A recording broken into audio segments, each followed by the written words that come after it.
Нығмет Нұрмақовқа 130 жыл толып отыр.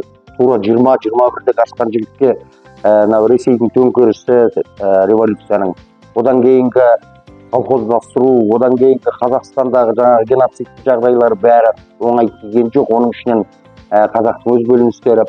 Сол жайында аудандық кітапхана Нығмет Нұрмақов халық бақытының күрескері деген тақырыпта эссе жариялаған болатынбыз. Яғни